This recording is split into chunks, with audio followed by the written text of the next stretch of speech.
السلام علیکم، voice of Karakoram سے فدا حسین آپ کی خدمت میں حاضر ہوں۔ اس وقت میں اسلام آباد کی اس جگہ پر موجود ہوں جہاں پر تھوڑی دیر پہلے پانی کی جو مقدار ہے اس کی جانچ پڑتال اور جو جنگلات ہے اس کو دوبارہ جنگلات کی بحالی کے حوالے سے ایک پروگرام کا انعقاد کیا گیا۔ اس حوالے سے ہمارے ساتھ سعید محمود ناصر صاحب موجود ہیں جو ڈی جی ہیں سابق جنگلات کے، تو ان سے بات کرتے ہیں۔ السلام علیکم سر، کیا کہیں گے کہ اس وقت جنگلات کی تحفظ کے لیے آپ کیا سمجھتے ہیں کہ کتنا کام ہو رہا ہے پاکستان؟ اچھا، آج تو یہ عالمی کا 21 مارچ کو ساری دنیا میں نوٹیفائی ہوا ہے عالمی یوم جنگلات، اور اس بار کا جو موضوع ہے اس کے حوالے سے یہ ادھر منتظمین دی ہیومن سیکیورٹی انسٹیٹیوٹ نے یہ پروگرام کیا، جس میں پتہ چلا کہ پانی اور جنگلات کا چولی دامن کا ساتھ ہے، اور دونوں کے بیچ میں پالیسی ساز اور سوشل سائنٹسٹ ہیں، اور وہ سارے یہاں جمع تھے، اور کوئی بھی جنگل بغیر پانی کے نہیں اگتا، اور جہاں پر جتنی بارش ہوتی ہے ویسا جنگل خود بخود اگتا ہے، اور اس کے لیے آپ کو اگر دوسری جگہ کے درخت لگانے ہیں تو پانی دینے کے لیے خرچہ کرنا پڑے گا۔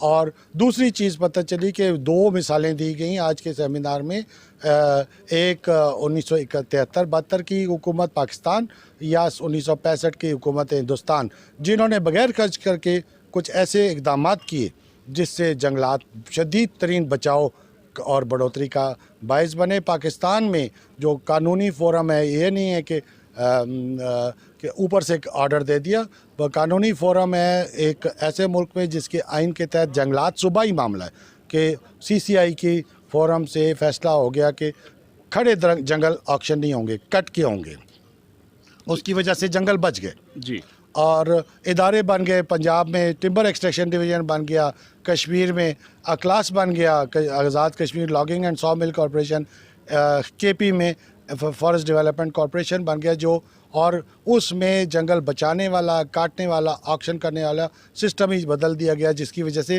بے دریک کٹائی رک گئی۔ ہندوستان میں جو اقدام اٹھایا تھا نہرو کے زمانے میں، وہ یہ تھا کہ پاکستان کی طرح وہاں پہ بھی جنگلات صوبائی معاملہ تھا، آئینی ترمیم کر کے 2/3 میجارٹی سے اس کو کنکرنٹ لسٹ میں لایا گیا، جس کے بعد وفاقی حکومت قانونی طور پر جنگلات کے معاملات میں صوبوں میں مداخلت کر سکتی ہے اور کر رہی ہے۔ آپ سمجھتے ہیں کہ پاکستان میں بھی ایسا ہونا چاہیے؟ اب تو دیر بہت ہو گئی ہے، اب تو اللہ ہی کو بتائے کہ کیا ہوگا۔ 18ویں ترمیم بھی ہو گئی ہے، اس کا اب ہو جاتا تو شاید بہتر تھا۔ سسٹم کوئی بھی ہو، نیتوں پر منحصر ہے، اور نیتوں کو جس نے یہ کیا تھا اس کو پتہ تھا ہر جگہ کرپشن ہے، تو اس کو کرپشن کو توڑنے کے لیے انہوں نے ایسا ایک سسٹم بنا دیا۔ 20 سال تو ٹمبر مافیا کو سمجھ ہی نہیں ہے ہمارے ساتھ ہو کیا گیا ہے۔ تو آپ سمجھتے ہیں کہ اس سے نقصان ہو گیا یا فائدہ ہو گیا کہ 18ویں ترمیم کے تحت جنگلات کو پاکستان میں صوبائی سبجیکٹ قرار دینا؟ ابھی تک فیلڈ میں ایسے کوئی خاطر خواہ نتائج نظر نہیں آ رہے۔ ٹھیک، تو آپ کیا سمجھتے ہیں کہ اس وقت جو پاکستان میں جنگلات کے کٹاؤ کا وہ کس حد تک ہے، اور جنگلات کی کٹاؤ کو روکنے کے لیے عموماً الٹرنیٹ جو ان کو جو جنگل والے ہیں یا جنہوں نے جنگلات کاٹنے ہیں ان کو الٹرنیٹ نہیں دیا جا رہا ہے، تو آپ کیا سمجھتے ہیں کہ کیسے اس کو قابو پایا جا سکتا ہے؟ دیکھیں، یہ باقی تو چھوڑیں، آپ گلگت بلتستان کی بات کریں، اصل چیز تو ہے کہ حکومتیں آتی ہیں، بات کچھ کرتی ہیں، سیاسی بڑے اچھے بات ہوتی ہے، اصل جو ٹیسٹ ہوتا ہے نا، وہ جو test of the putting is in testing it, کہ جو ٹمبر لیز پالیسی ہے آپ کی، ادھر اس کو کسی طریقے سے مقامی لوگوں کی مشاورت سے اور ان مالکان جنگل کی مرضی کے بغیر آپ کچھ کر نہیں سکتے، وہ اگر کر لیا تو آپ بے تحاشا جنگلات بچا لیں گے۔ آخری سوال یہ بتائیے کہ کیا سمجھتے ہیں کہ پانی پاکستان میں اس وقت کس حد تک میسر ہے، اور اس میسر پانی کے مطابق جنگلات لگانا کیا ممکن ہے پاکستان میں؟ دیکھیں، جیسے بتایا آج کے سیمینار میں بھی کہ جنگل خود بخود آتا ہے جتنی بارش ہوتی ہے، اور لگانے کی ضرورت نہیں، یہ بہت مہنگا کام ہے۔ نرسریز میں بیج لاؤ، لفافہ لاؤ، اس میں بل ڈالو، کھاد ڈالو، پودا سال بڑا کرو، پھر اس کو ٹرانسپورٹ کرو، لوڈنگ کرو، ان لوڈنگ کرو، پیٹرول جلاؤ، کسی جگہ لے کے جاؤ، وہاں کھڈے کرو اور وہاں پر پلانٹنگ کرو، اور پھر مومی لفافہ ادھر جنگل میں پھینکو، یا پلاسٹک ڈسپوزل کا کوئی سسٹم نہیں، یہ بہت مہنگا کام ہے۔ کوئی سستے طریقے سے بھی جنگل لگ سکتا ہے۔ ٹھیک، تھینک یو ویری مچ سر.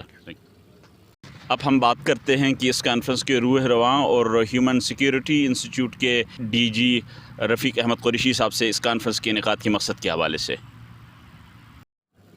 سر یہ بتائیے کہ جو آج کا ایونٹ منعقد کیا اس کے پرپس کیا تھے، کتنے فروٹفل رہے، لوگوں کی کیا ایکسپیکٹیشنس ہیں؟ جی آج ہمارا نیشنل راؤنڈ ٹیبل کانفرنس تھا جو ابھی ختم ہوا ہے تھوڑی دیر پہلے. اس کا جو سبجیکٹ تھا وہ یہ تھا کہ valuing water and restoration of forest, مطلب کہ پانی کی اہمیت اور جنگلات کا تحفظ. آپ کو معلوم ہے کہ انٹرنیشنلی 21 مارچ جو ہے وہ انٹرنیشنل فارسٹ ڈے کے طور پر منایا جاتا ہے. کہ 21 مارچ جنگلات کا دن ہوتا ہے دنیا میں، اور 22 مارچ جو ہے وہ پانی کا دن ہوتا ہے. تو ان دو دنوں کی مناسبت سے ہم نے آج ایک راؤنڈ ٹیبل کانفرنس رکھی. اس میں ہم نے اکیڈمیشنس کو، اسکالرس کو، ریسرچرس کو، ہم نے سینئر بیوروکریٹس کو جو forest and water and agriculture field کے ساتھ ان کا تجربہ تھا، ان کو ہم نے بلایا. انہوں نے بڑی سیر حاصل گفتگو کی، اور اس میں خاص طور پر یوتھ جو ہے وہ ینگسٹرز ہمارے وہ بھی کافی تعداد میں شریک ہوئے. ہم نے ہر طبقے سے اس کا فیڈ بیک لیا اور اس کی ایک کمپریہنسو ڈسکشن ہوئی. اور ہم سمجھتے ہیں کہ ہم یہ ساری ڈسکشن جو ہے اس کو ایک رپورٹ کی شکل میں پبلش کریں اور اس کو پالیسی میکرز تک پہنچائیں، اور اس کے مطابق جو ہے جو پالیسی میکرز ہیں، پارلیمنٹیرینز ہیں، وہ اس رپورٹ سے فائدہ اٹھائیں، کیونکہ اس میں ایکسپرٹس کا جو ہے نا ویو پوائنٹ دیا ہوا ہے. جی ٹھیک، تو اس میں زیادہ تر کن باتوں کی نشاندہی کی گئی ہے؟ کون سے اہم مسئلہ آپ سمجھتے ہیں کہ جس کو سب سے پہلے ایڈریس کرنے کی ضرورت ہے؟ جی سب سے پہلی بات تو یہ ہے کہ جیسے پرائم منسٹر صاحب کا انیشیٹو ہے بلین ٹریز سونامی کا، اس کی وجہ یہ ہے کہ یونائٹڈ نیشن نے بھی اس چیز کو اپریشیٹ کرتے ہیں کہ آپ پاکستان خاص طور پر ان کنٹریز میں شامل ہے جہاں پر جنگلات اوسط سے بھی کم ہیں. تو ہمارے جو ایکسپرٹس تھے انہوں نے اپنی تجاویز دیں کہ ہم کس طریقے سے فارسٹ کا تحفظ کر سکتے ہیں اور کس طریقے سے نئے جنگلات اگائے جا سکتے ہیں. اسی طریقے سے پانی کے اوپر جو ہے، پانی ہمارے پاس وافر مقدار میں گلیشیئر سے پانی ہمارے پاس دریاؤں کی صورت میں پانی آ رہا ہوتا ہے، لیکن وہ پانی چونکہ ہم ریزرو نہیں کر پاتے، اس کو سیو نہیں کر پاتے، اور وہ پانی ضائع ہو جاتا ہے، اور جہاں پر پانی کی ضرورت ہوتی ہے وہاں پر مناسب استعمال نہیں ہوتا. تو اس لیے ان مختلف پوائنٹ آف ویوز ہیں کہ جی جنگلات کا تحفظ کیسے کرنا ہے اور پانی کو کیسے بچا کے اس کو جہاں پر اس کی ضرورت ہے وہاں پر استعمال کیسے کرنا ہے. ٹھیک، thank you very much sir. Thank you.